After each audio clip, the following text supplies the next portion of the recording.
together," she would say in her reassuring, matter-of-fact way.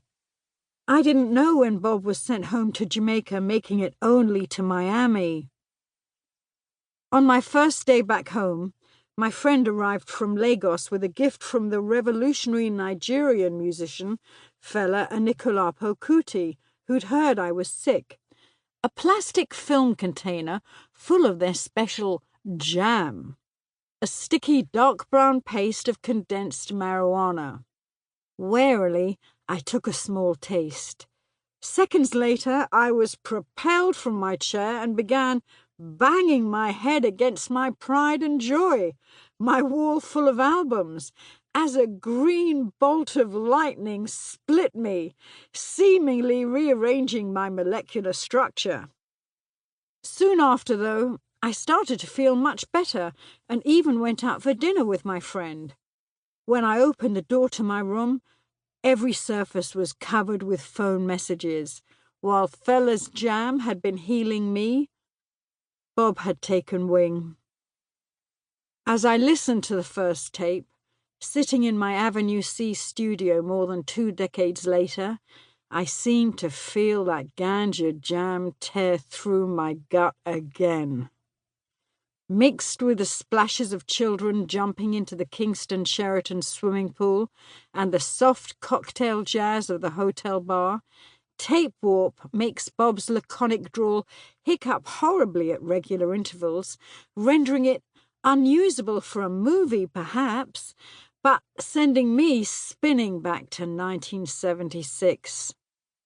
Lurid bougainvillea bloomed behind the round white table with its blue and white awning, where I sat with Bob and a writer from Ebony, as Chris Blackwell and Bob's streetwise manager Don Taylor popped in and out of the conversation. My regular photographer and friend Kate Simon circled us, snapping away. Bob laughed a lot that day, particularly when Kate teased him for looking vexed. That was the radiant, award-winning cover shot of Kaya, the record that followed Exodus. The Wailers' art director, Neville Garrick, said he picked that shot because it was so rare to find one of Bob really laughing. As the conversation progresses, it becomes clear that we're talking just days before the shooting. Bob talks about recording Smile Jamaica, which was cut right before the attack, and says he'll play me the rhythm when I next come to visit him at his home, 56 Hope Road.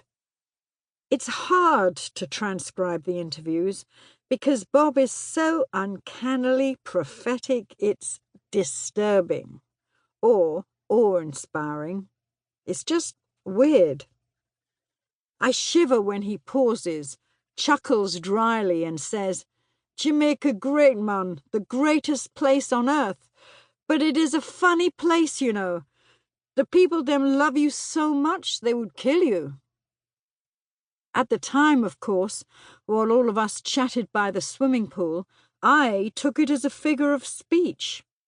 Now I have to play it twice to believe my ears, as in some 3 days' time, that's exactly what would occur.